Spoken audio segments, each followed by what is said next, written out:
주목받고 있는 마이스 산업 전국총회가 여수에서 개막했습니다. 굴뚝 없는 미래 산업으로 발전 가능성이 강조되고 있습니다. 구도심의 공동화를 도시재생으로 해결하려는 노력이 전개됩니다. MBC 토론 감론을박, 광양만권에서 펼쳐지고 있는 민간 주도형 도시재생 사업을 진단했습니다. 순천대학교 졸업식에서 70살의 나이로 농학 박사 학위를 받은 노익장이 화제가 되고 있습니다. 학사 1,200여 명 등 1,300여 명이 학위를 받았습니다. 오는 27일과 28일 이틀 동안 흙두루미의 날 행사가 마련됩니다. 순천만에서 다양한 체험 행사가 준비되고 있습니다. 여러분 안녕하십니까?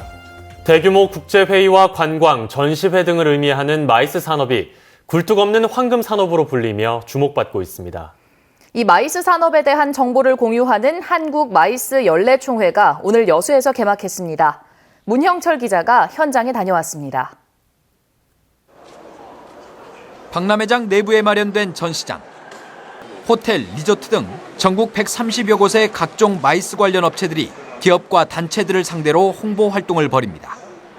행사를 주최하시는 분들께서 앱 제작을 의뢰를 하시면 저희가 편리하게 앱을 제작하는 서비스를 하고 있습니다. 국제회의, 관광, 전시회를 연계한 서비스 산업인 마이스 산업의 정보를 공유하기 위한 연례총회가 여수에서 열렸습니다. 각종 기업과 단체, 지자체 관계자 등 모두 1,500여 명이 참여한 이번 행사는 박람회장 일대에서 2박 3일간의 일정으로 진행됩니다. 마케팅과 영업 전략 등 관련 기업들을 위한 강연, 토론회는 물론 구직자를 위한 채용 상담회도 열릴 예정입니다. 국내 마이스 산업의 생산 유발 효과는 연 28조 원.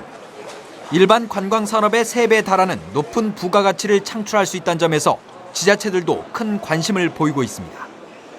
100조 이상의 그런 큰 시장으로 부각이 될 것이고 지역 연계 관광, 지역 특화 컨벤션 육성, 고용 창출을 함께 할 수 있다는 그런 트렌드 아래서 마이스 행사 유치에 공을 들이고 있는 전남 지역 각 시군은 이번 행사를 마이스 산업 육성의 새로운 전환점으로 삼고 있습니다. 우리 시의 마이스 인프라에 대해서 제대로 좀 알리고 학회나 협회의 행사 현장도 꾸준히 방문해서 이번 행사에는 중국과 일본 등 세계 각국의 전문가도 참여해 해외 마이스 산업의 흐름을 파악하는 데도 큰 도움이 될 것으로 보입니다. MBC 뉴스 문형철입니다. 도시 팽창으로 인한 구도심의 급속한 공동화 현상은 자치단체들의 적잖은 고민거리입니다. MBC 토론 감론을박에서는 광양만권 3개시가 공동협력을 통해 민간주도 도시재생 사업을 추진해야 한다는 주장이 제기됐습니다. 토론의 주요 내용을 김주혜 기자가 정리했습니다. 경제 인구의 감소, 상권의 쇠락. 전국 대부분 자치단체들이 공통으로 겪고 있는 원도심의 현재 모습들입니다. 광양만권 자치단체들도 빠르게 공동화되고 있는 원도심에 새로운 활력을 불어넣기 위해 지역 특성을 더한 도시재생 사업에 공을 들이고 있습니다. 특히 최근 관주도에서 벗어나 민간주도 사업으로 방향이 전환되면서 적잖은 성과로 이어지고 있기도 합니다. 보다 활력 있는 도시를 만들고 주민들의 어떤 도시 공동체를 이뤄나가면서 삶의 질을 높이고 당연히 물리적으로 도시 환경이나 이런 부분들을 개선하고 공원 녹지도 확충하고 주차장도 정비하는 이런 3가지의 틀이 같이 묶여서 복합적으로 가는 게 이제 도시재생이라고 보실 수 있을 것 같습니다. 순천시 중앙동과 향동, 여수시 고수동 도시재생 사업 등은 공감 개념을 뛰어넘은 문화재생과 경제재생 혼합 형태의 도시재생 사례로 주목해 볼만합니다. SNS를 통한 자발적 홍보로 많은 관광객들이 찾아왔습니다. 그 이후에 고수동은 점차 사람들이 관심 속에 마을이 좀 깨끗해지고 주변에 배나 편익시설이 하나 둘씩 생겨 이제는 주민들이 편리하게 생활할 수 있는 곳으로 점차 바뀌어가고 있습니다. 하지만 광양만권 도시재생 사업의 성과를 극대화하기 위해서는 아직 과제도 없지 않습니다. 지자체 간 협력이 절실히 요구되고 있는 겁니다. 광양만권 상생발전 행정협의회가 있습니다. 그래서 여수, 순천, 광양 3개 도시가 지금 시장님들께서 모이고 또 밑에 행정에서 그 뒷받침을 하고 있기 때문에 이런 기구를 통한다든가 그 밑에 또 아니면 단체에서 3개 도시가 공동적으로 나아갈 수 있는 방향을 TF라든가 형태를 통해서 추진해도 좋겠다는 생각입니다. 잠재력을 가진 원도심의 숨은 매력을 찾아내고 다시 생명력을 불어넣는 것. 지역과 지역민들이 함께 고민해야 할 중요한 과제입니다. MBC 뉴스 김주희입니다. 순천시가 흑두루미 관련 다양한 체험 행사를 개최합니다. 순천시는 흑두루미의 날을 맞아 오는 27일과 28일 이틀 동안 순천만 자연생태관에서 흑두루미와 관련된 특별 강의와 함께 흑두루미 브로치, 손수레 만들기, 숨은 흑두루미 찾기 등 다양한 체험 행사를 준비해 진행합니다. 순천시는 이번 행사가 흑두루미 보호와 월동 서식지 보존의 중요성을 순천 시민과 탐방객들이 느낄 수 있는 소중한 기회가 될 것으로 기대하고 있습니다. 순천시는 시조인 흑두루미 보호를 위해 지난 2012년부터 2월 28일을 잠정 흑두루미의 날로 지정해 운영하고 있습니다. 여수시 신청사 건립과 관련한 공유재산 관리계획안이 의회 상임위원회에서 부결됐습니다. 여수시의회 기획행정위원회는 어제 시 집행부가 제출한 돌산청사 직원 재배치 계획이 포함된 공유재산 관리계획 의결안을 찬성 2명, 기권 6명으로 부결시켰습니다. 이에 따라 일부 의원들은 동료 의원 10여 명의 서명을 받아 해당 안건을 의원 발의안으로 내일 본회의에 상정할 예정입니다. 더불어민주당이 현역 의원 평가에서 하위 20%에 포함된 탈당파들의 명단을 공개하기로 했습니다. 그런데 국민의당 의원들이 발끈했습니다. 더불어민주당의 컷오프 불똥이 국민의당에 불을 지른 형국입니다. 윤근수 기자입니다. 더불어민주당의 김종인 대표가 현역 의원 평가에서 공천 배제 대상에 포함됐지만 아직 공개되지 않은 탈당 의원들의 명단도 공개하겠다고 밝혔습니다. 의구심을 가질 수 있는데 제가 그래서 오늘 우리 공관위 위원장께 그 명단도 마저 발표를 갖다 하는 게 좋겠다고 연락을 해서 아마 금일 내로 그 명단이 나올 겁니다. 추가 공개 대상은 모두 11명으로 호남 국회의원들이 다수 포함됐을 것으로 보입니다. 나머지 11분은 누구냐? 거기는 탈당하신 분들입니다. 그 탈당한 분들 속에 호남 국회의원들이 많이 있기 때문에 국민의당은 후보자 비방에 해당하는 명백한 선거법 위반일 뿐 아니라 정치적 금도를 넘었다며 발끈했습니다. 진정으로 야권에 무엇을 원하는 것인지를 모르고 있다고 생각하고요. 그런 점에서 광주 시민들은 더민주의 이런 행태에 대해서 결코 동의를 보내지 않을 것이라고 생각합니다. 공천받기 어려우니까 탈당했다는 인상을 심어줄 수 있기 때문에 국민의당 의원들로서는 민감할 수밖에 없습니다. 그래서 더민주의 컷오프 명단 공개가 계산된 것 아니냐는 해석도 나옵니다. 이런 가운데 더불어민주당의 정장선 총선기획단장은 광주 서을과 북갑 두 곳을 전략공천지역으로 요청할 예정이라고 밝혔습니다. 광주 서을은 국민의당 천정배 대표의 지역구로 더민주에서 공천 신청자가 없었고 북갑은 강기정 의원의 경쟁력이 많이 취약하기 때문이라고 설명했습니다. 강기정 의원은 탈당의 광풍 속에서 외로이 당을 지켰고 시스템 공천만이 총선 승리의 길이라며 전략공천 반대 입장을 우회적으로 밝혔습니다. MBC 뉴스 윤근수입니다. 더불어민주당 우윤근 의원이 제20대 총선에서 광양시 구례군 선거구 출마를 선언했습니다. 오 의원은 오늘 기자회견에서 지난 12년간 광양시민과 구례군민으로부터 과분한 성원을 받아 이제 그 결실을 오롯이 시민과 군민에게 되돌려드릴 때라며 출마의 뜻을 밝혔습니다. 오 의원은 출마 기자회견과 함께 계층별, 직능별 광양시민과 구례군민이 참여하는 더불어 함께하는 선거사무소 개소식을 열어 눈길을 모았습니다. 유현주 전남진보연대 집행위원장이 20대 총선 출마를 공식 선언했습니다.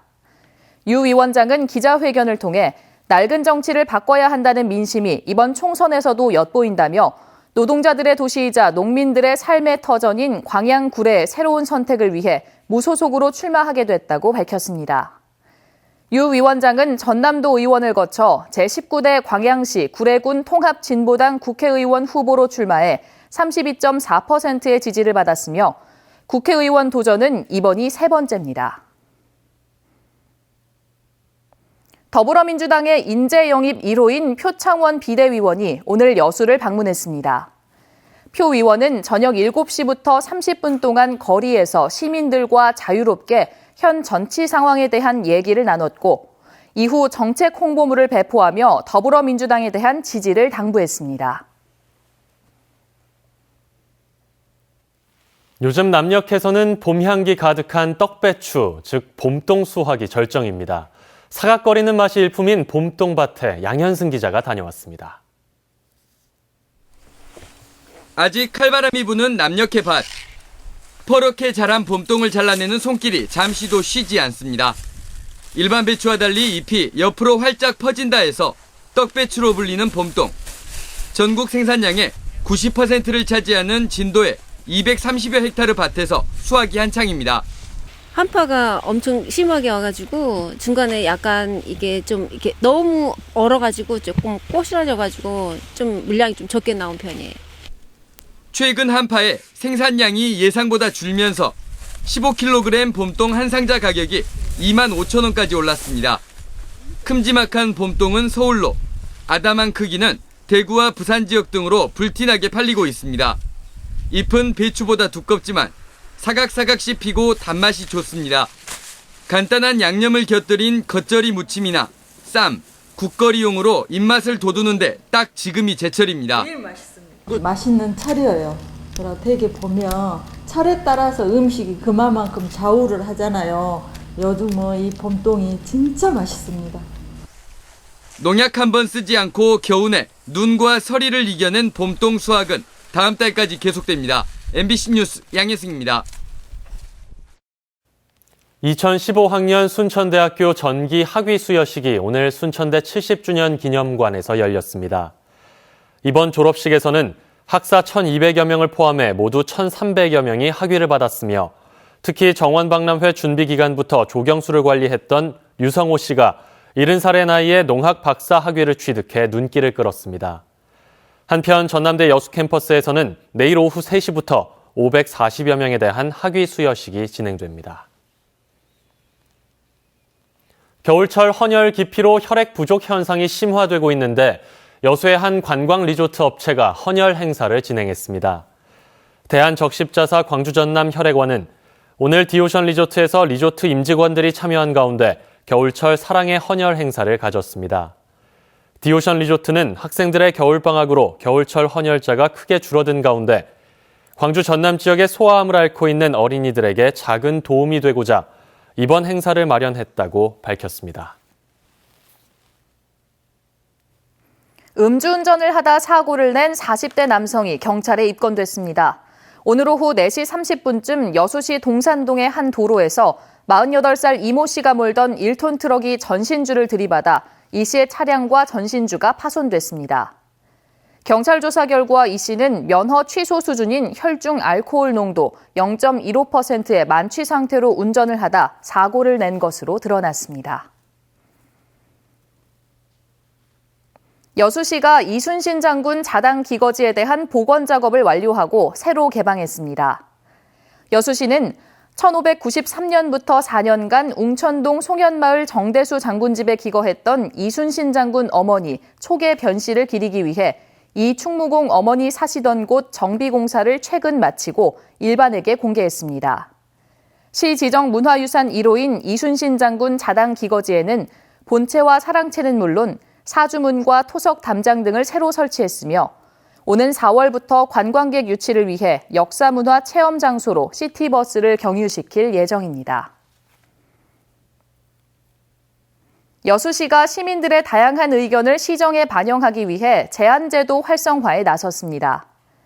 여수시는 창의적인 제안 발굴을 위해 각계각층 시민과 함께하는 테마형 공모제를 확대 운영하고 공무원부터 솔선수범하는 월별 1부서 1제안 운동을 전개하고 나섰습니다. 채택된 우수 제안에 대해서는 시정에 적극 반영하고 우수 제안을 제출한 시민에게는 최고 500만 원의 포상금을 지급할 방침입니다.